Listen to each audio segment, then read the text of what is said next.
Hi, I'm Adrian. I've had some real highs in my life that are lasting, and it hasn't been from substance abuse, but it's been from seeing all my hard work pay off, like winning NCAA championship rings and Olympic gold and silver medals in swimming.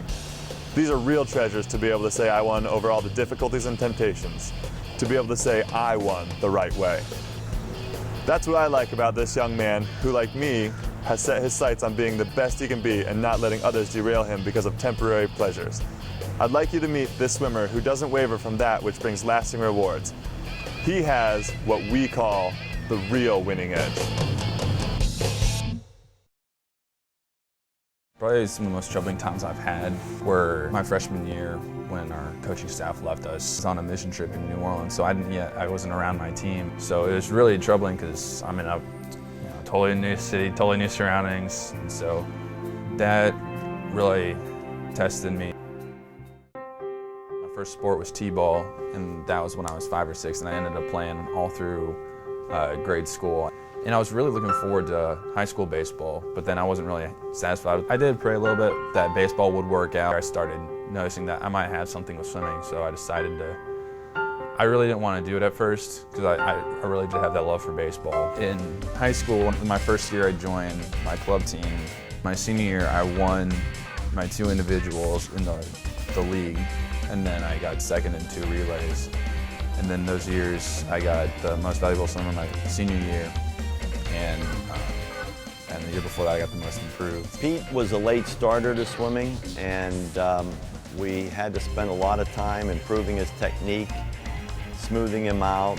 We gave him a lot of drills and a lot of attention, did a lot of underwater filming of him. He took to it very quickly and has improved dramatically to the point where he's now one of the school record holders and conference record holders in the 200 freestyle relay.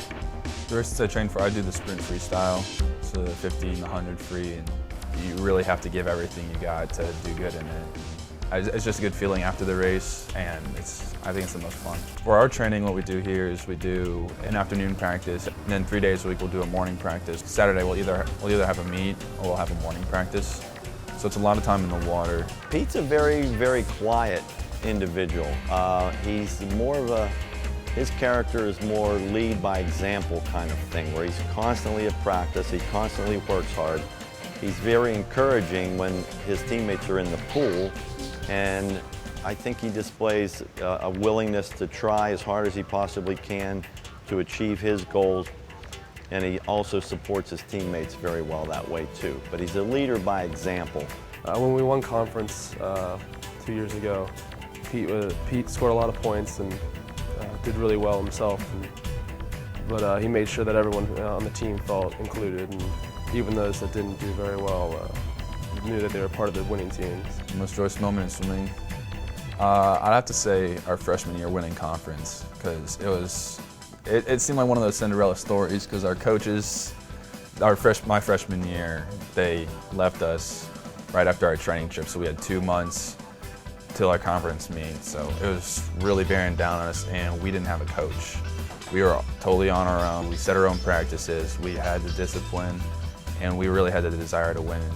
We went on and we won. When we got the trophy, we all just jumped into the pool, our whole team in there holding the trophy up. It's the greatest feeling. I work with what the HES program defines as at-risk youth, and they come by and we mentor them. They'll come up here and we'll eat dinner with them, hang out with them, help them with their homework, and then we'll do an activity with them. 2 things about Peter. He has what I would refer to as ethical integrity. He does what he says he's going to do, and he has what I would refer to as ethical humility. He doesn't claim to know anything he doesn't know. And so you put those 2 things together and you not only have a very good student, you have a very good person as well.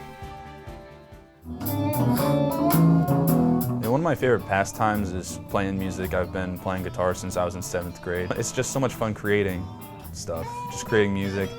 And then when you get friends to play it with, everybody's just joining together and it's awesome. And, any college, there's going to be a lot of drinking. Drinking could be one of those things that could jeopardize my success, and I didn't want to do that. I could either, be a part of everything but do something I didn't want to do, or stick to my guns, not drink. But then in the end, it paid off because I stuck to my guns and I didn't drink. I did feel a little bit like an outsider, but it worked out in the end, and I'm glad I made that choice. The summer between my junior and senior year of high school, that year my church went down to Kentucky on a mission trip, and there we met this man named Jimmy. He had a number of strokes, so he couldn't talk. He had to talk with his hands, like he was doing charades. His house was condemned, so he had to live in a trailer.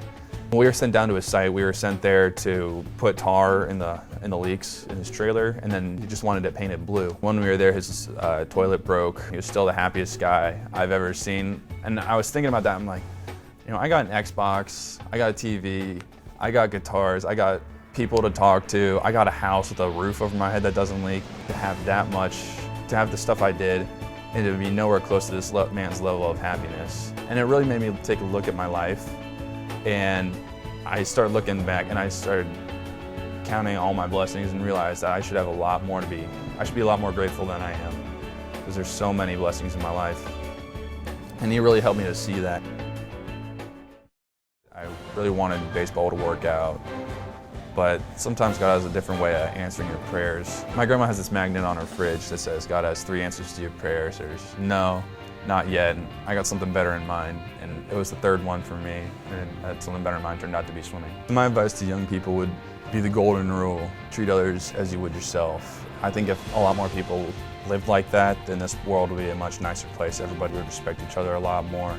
There'd be a whole lot less problems. The real winning edge to me is having success in what you try to do, without letting it compromise who you are and what you believe in. I think the real winning edge is still succeeding and keeping your values and your ideas and yourself intact.